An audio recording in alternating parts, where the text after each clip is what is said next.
Hi everyone and welcome along. Thank you so much for your kind words yesterday following our little update on where we are with our posting situation. But back to painting today, and what is so wonderful and a great reminder to me about why I do this is how good watercolour painting makes us feel if we're feeling a little bit vulnerable. So today we're going to paint a very cute tufted titmouse, which is a bird my patrons told me about and asked if we could do a tutorial on, and we're doing it in a really nice kind of expressive, quite loose way, which is a really nice way of capturing the energy and movement of birds. So we're going to have a go at this, and then on Thursday we have the next instalment of our Scotland painting vlog, and I know you all loved seeing Crumble in his starring role last week. Well, let's see what he gets up to this week, and of course, you know, me and Ant come along too for the ride. But for now, enjoy watching this, and exciting news of a brand new in-person workshop I've got happening in London this September. So watch on for all sorts of this, but for now, grab your paints and let's get started. When I'm painting something like a bird or an animal, what can be really helpful is taking a print off of a reference photo and being able to just kind of scribble on it. So, for example, if I've got this, it allows me to imagine how the head and the body connect with each other. And you can see I've got two sort of oval shapes that then get that lovely sort of quiff off the back, and then getting the sense of the sort of directional curves of the body and the wings. And then it's also a great reminder of just how far back those legs come off the bird. So I'd highly recommend, all I do is I just like go online, look at Google Images or whatever search engine you want to use, and find photos of things that I want to try out, and then if you want to print them off and have a go at that kind of sketch, that's a good way of doing it. So I've got an 8 by 6 inch piece of watercolour paper, and if I just bring this in for myself, can never quite fit everything on the screen that I want to fit on, so I'm just going to prop it up a little bit out of shot, because having a reference image to work from is always a nice thing. And even though we're going to paint this quite loosely, it'd be really helpful to me to have a rough shape. So there's my oval, and then I know that my head sort of comes up like that, and then I know that there's going to be a quiff coming up the top, a little curve off the back, and then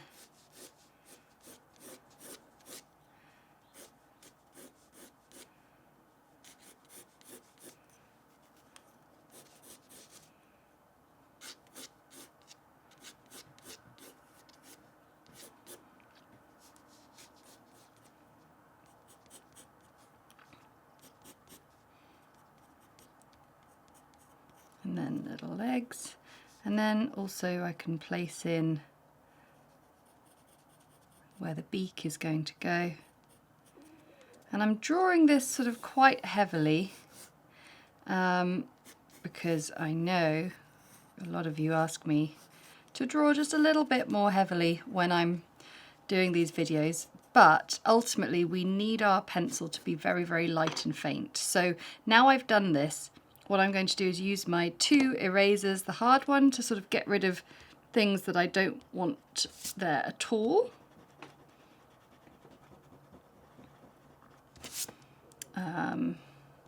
Like some of these shapes now we don't need. And then the soft one to lightly roll and fade the pencil. And I'm just using a regular HB pencil. That's the very standard kind of one you get in a stationery shop. And we'll get it ready for painting.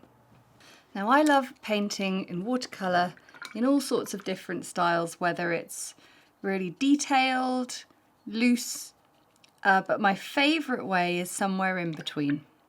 And so that's how we're going to paint today. So I'm just mixing up colours. I've got Payne's Grey and now I've got Cerulean Blue. And I feel like between the two of those, we'll get that lovely sort of stony blue that we need. And then I'm going to create a little bit of a sort of white tufted kind of colour using buff titanium, but that's looking quite sort of greeny blue with the with that little bit of blue on my brush. So I'm just going to add some burnt sienna, get it a bit warmer again, and then I guess really maybe I'm not using so much buff titanium and it's more about the burnt sienna and the Payne's Grey, and then just diluting those down into a really, really pale colour that when it goes on the page, that'll be essentially white. And then there's this beautiful little glow of orange just under the wing. So I'm going to wake up permanent orange and pyrrole orange right here. And we'll start with that. And so I've mixed up my colours using my large size 8 brush. I think because my bird is quite small on the page, I'm going to paint it with my size 4 brush, and I'm just going to get stuck in and just go for it. So the key thing when you're painting a little bit loosely like this is to get your brush strokes going in the right direction. So that's what I mean. I mean, let's get that lovely shape on the head. It's coming down, following the face. And then I'm going to clean my brush off and I'm just going to sort of soften that in like that. And maybe get a little bit of this grey underneath.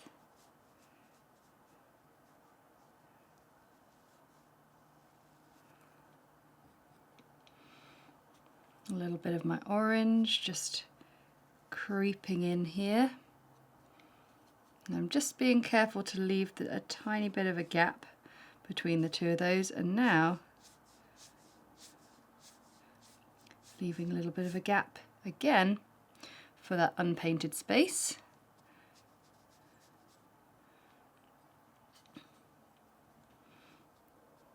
And then a few slightly longer streaks of colour under there. And then I'm going to come in with a bit more of my grey tone here. I'm just going to let it kiss the edge of that orange there. And that's really lovely. I'm happy with that. Now I'm going to go down to a size 0 brush because I'm now going to take some slightly more concentrated colours. I've got Payne's Grey and I've got Ivory Black here. And I'm probably just going to mix the two together a little bit. And what I want to do, it's still damp, so there's still going to be some softness in the movement. I want to get some lovely, rather contrasting and crisp fine lines that are going to sort of blend into what we've already painted.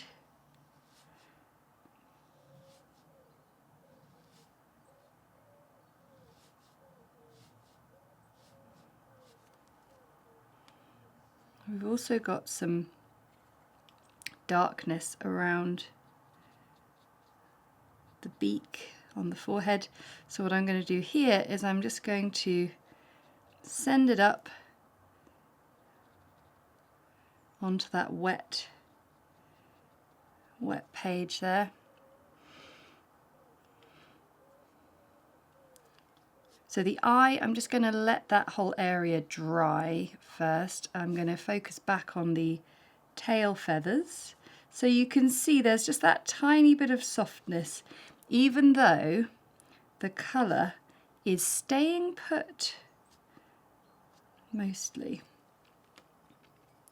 Now the great thing about painting this is we are going to be painting birds in exactly this kind of style at my one, well, I'm doing two actually in the day, my bird painting watercolour workshops in London this September the 11th, as part of the David Shepherd Wildlife Foundation Wildlife Artist of the Year.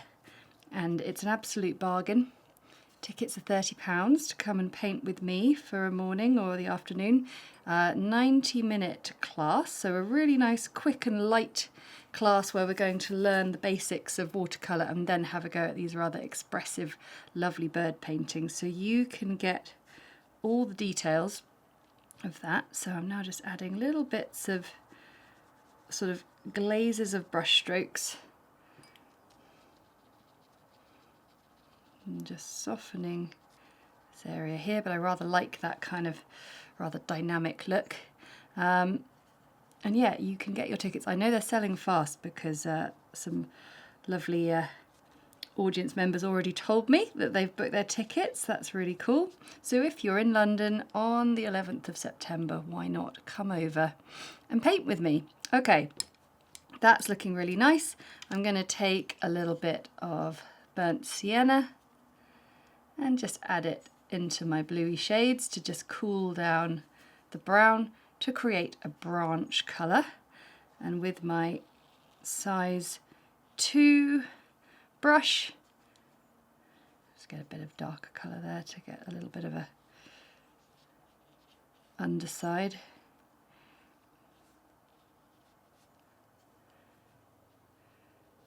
We're just going to get a nice bit of texture on that little twiggy branch. And this is the joy of letting the brush sort of run out of colour, is you get these wonderful textures. So sometimes when you think, oh my goodness, that person's painting way too fast, I can't keep up. Well, it's all in the style of the painting, and that's why they are painting fast, because they're trying not to have too much control over the brush. You want that kind of nice scribbly feel to it. Okay, this is looking really lovely. I'm going to just let it dry for a sec and then we'll do our finishing touches. So we've had a little bit of time to dry and I've just cleared up some space in my palette to be able to show you the last little bits. So I'm getting some sort of cream-like consistency Payne's grey and ivory black, so quite thick. And I'm going to place in the legs. So some of you will have seen my video on Monday, an extra little video, which was a rather sort of emotional one for me. If you haven't seen it, just head to my channel and you'll see a little thumbnail with me looking a little bit thoughtful and a sort of "We Need to Talk" title. So you can tell it's been a very emotional few weeks, just trying to work out sort of the future of our business and our channel. And I always find that the thing that makes me feel better is painting, and the way you feel can come across in your paintings. And I don't mean, I once did a video on rage painting, when you're really mad and you just want to scribble stuff down on the page. This is a little different. I'm talking about how you can let your feelings really flow through the brush, and how watercolour can make you feel better and really change your mood. So I'm just going to outline the eye, and I noticed that the eye has like a little flick on it, just like the way the quiff goes. I'm just going to clean off the brush. I might bring the eye a fraction closer. There we go. Lovely. And yeah, I am a huge believer in, firstly, like the therapeutic qualities of art. I mean, so many of you send me messages of incredible stories of how healing art has been for you, and it's healing for me as well. And I just hope that whatever's round the corner, in terms of sort of how we're able to run our business, that we'll find a way and I think keeping painting, keeping creative will always be a good idea. So I just want to say thank you so much for anyone who reached out, and you know, all of you continue to support us so much, so thank you. I'm just going to add a last few little scribbles of burnt sienna onto my branch here.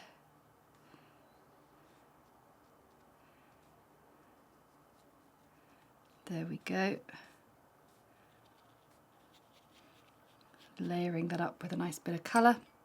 And so for the final details, there's sort of drying on there. What we're going to do is just add a little bit of extra darkness in there, because watercolour does dry a lot lighter. But we have got ourselves here a really lovely, expressive little tufted titmouse, and all I want to do is let it dry fully, and then I'm going to rub out that last bit of pencil that I can see. But it is just shows you how important it is to keep your pencil drawing really, really faint. And obviously I have to like balance that with how I'm filming, because I know the pencil looks a lot paler on camera. But yeah, let's let it dry and we can rub it out and look at the finished piece. The pencil is all rubbed out, and one of my favourite things to do in this moment, it gives me great joy, is to just add a little bit of a glaze on top for just some last little bits of expressive painting, because we want to feel good.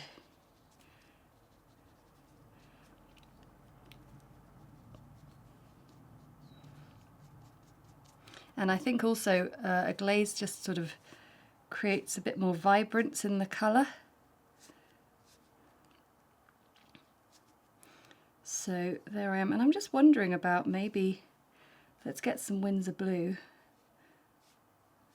and really make those colours sing. Lovely stuff. Okay. Thank you everyone for watching, and thank you for being here. It means the world. And of course, like I said on Monday, every little interaction you do just makes this channel spread the joy of watercolour just that little bit further into the world to people who haven't discovered us yet. So I would be so grateful if you were to like, comment, and of course subscribe to the channel so you never miss another video again. Okay, see you soon. Bye!